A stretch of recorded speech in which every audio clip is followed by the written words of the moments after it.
and do that with Indian customers. They'll feel hurt. Are you trying to bribe me? Right? Yeah, or they'll feel you have some, or if they're interested, they'll be very easy to talk. But most people in India will take an offense if you say that should we meet for a breakfast. Or if you tell a CIO, can I ask you out for lunch? You say, who the hell are you? Okay.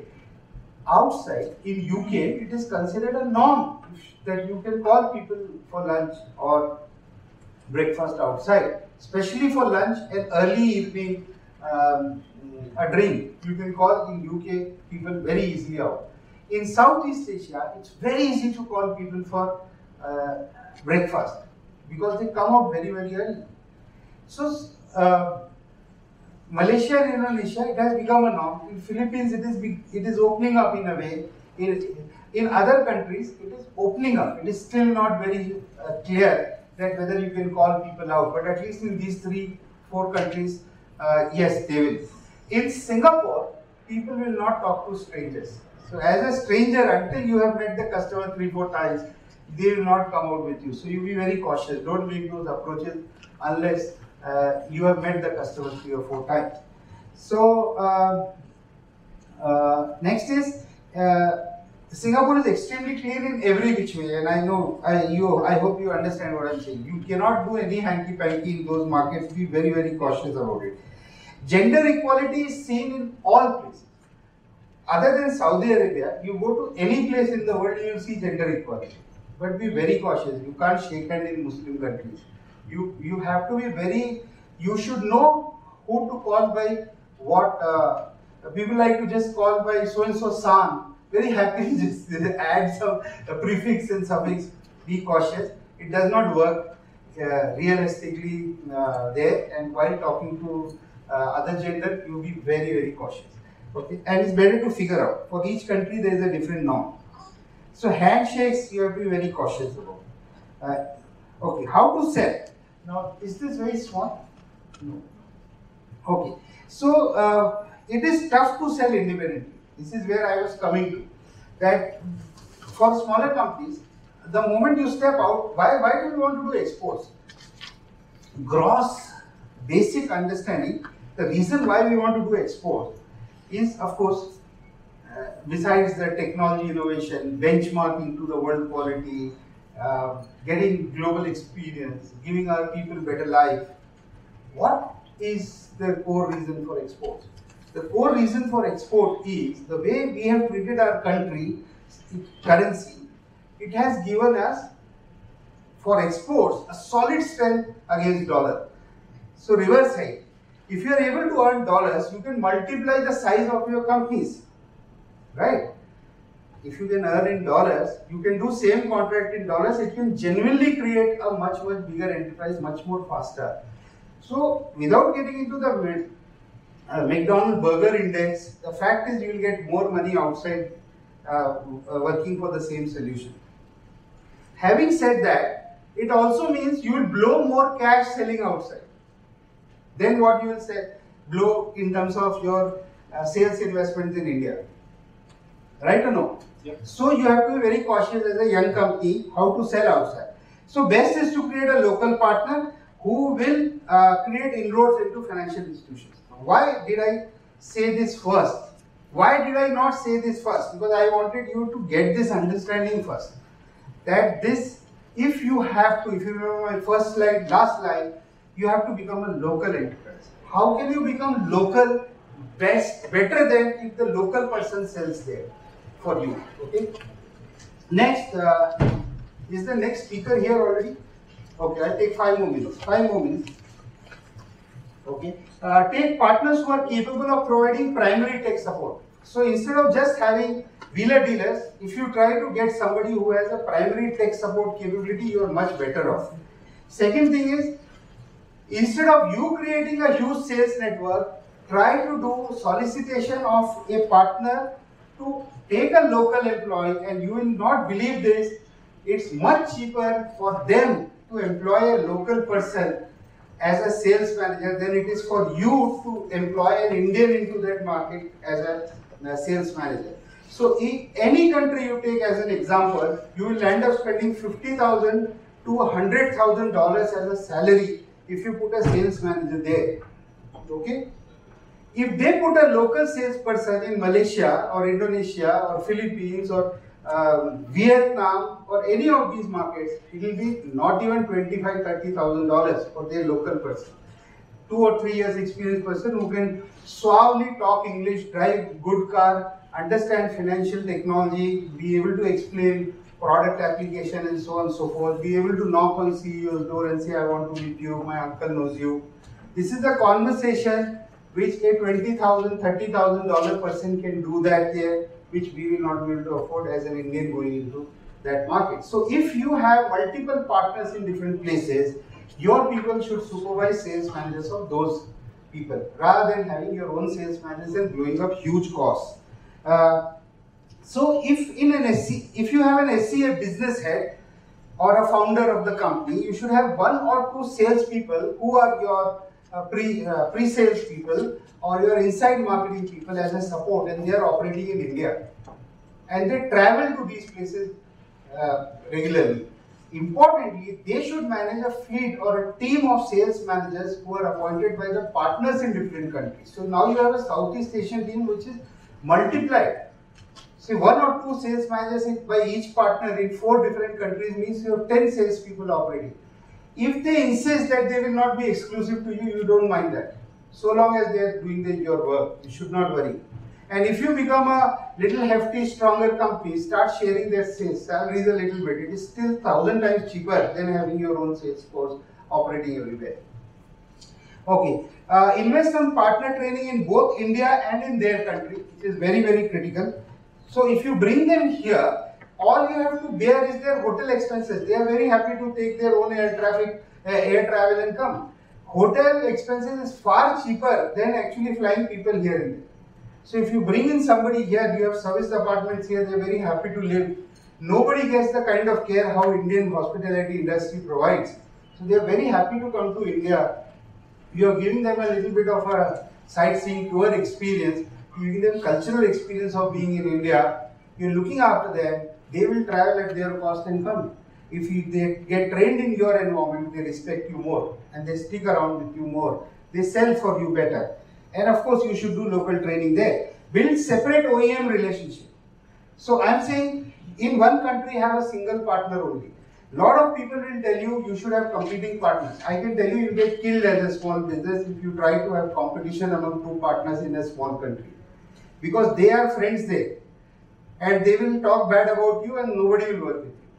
So best thing is work with one person, invest in that person, believe that that person will do well for you. You should know your job is to close sales, you will not be able to do. They are opening doors. And you should have OEM relationships separately. That's your support system. If the Oracle or Microsoft, like IBM, are the set of people who believe in you as an ISV in that country, then your local sales system will get boost and it will work very, very, very well. And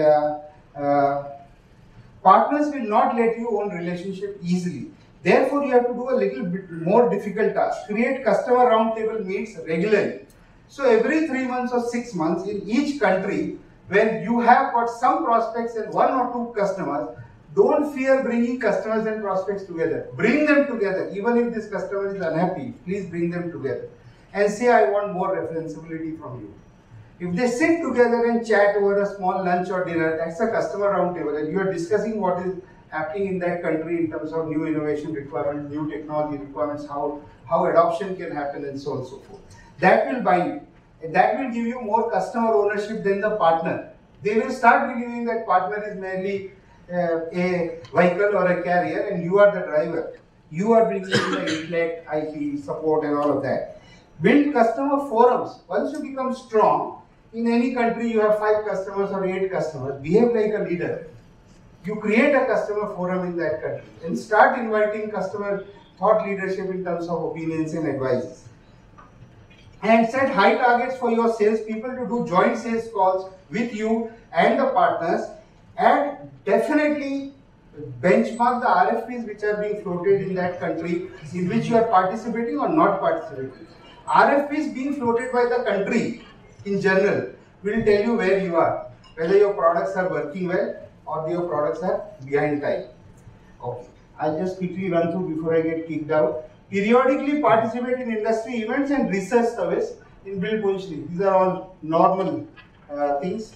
And meet the local regulators, which most people don't do. Central Bank, if you try to go to Reserve Bank of India Mumbai office, you will get stopped at the gate itself. Nobody will pick up your phone here. But in all other countries, the situation is reverse. Central banks will meet you. Associations of insurance or banking industry will meet you. They will talk to you. I am not criticizing RBI. RBI is big. It's very difficult. World Bank is easy to meet in Delhi than in Washington. It's very difficult to meet in Washington. So I'm just trying to say, when you operate in a small country, good to go and meet the regulator. Good to go and meet the trade commissioner of that country who is operating in this country. Here, you want to work in, let's say, Cambodia, find out who is the trade commissioner of Cambodia in India. Make friends with him. He will put you onto the central bank that side. Meet them. They will tell you where the demand is. And it's so much easier. It is like 10 sales managers, like fast bowlers, bowling throughout the day and not getting a wicket.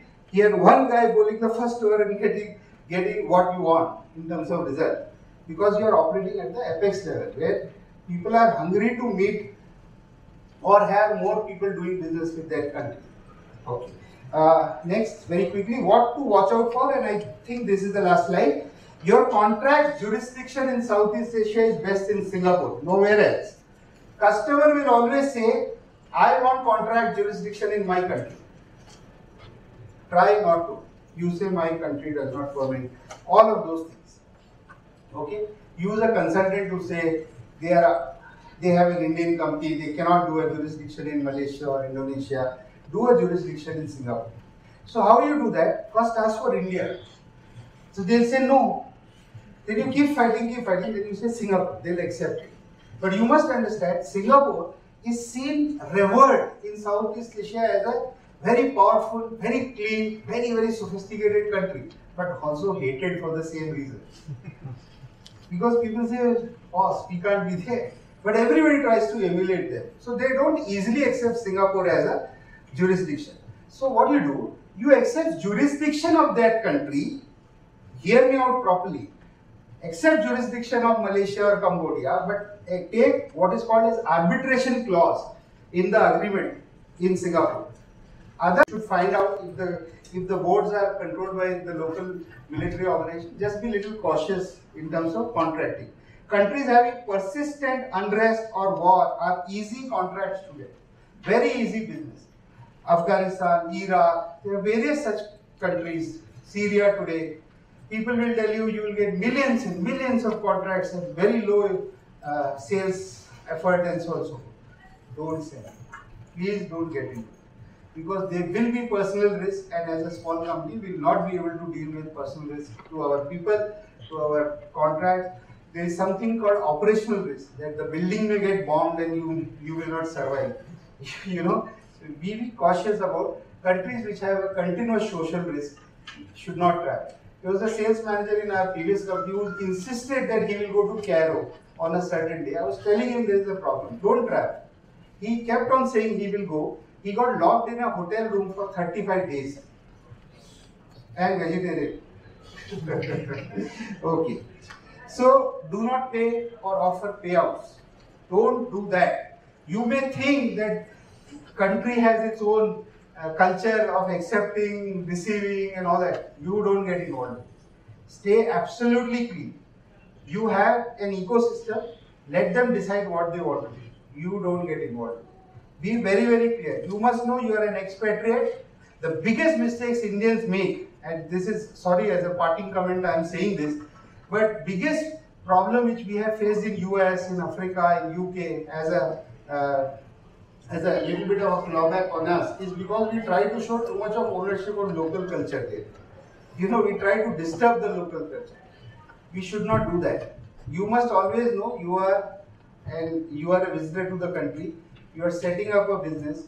You may take 20 years, you don't understand our own culture, how would you understand somebody's culture? Okay? So don't make assumptions, it's better you don't handle it. You heard something, you tell the partner to figure out what is to be done.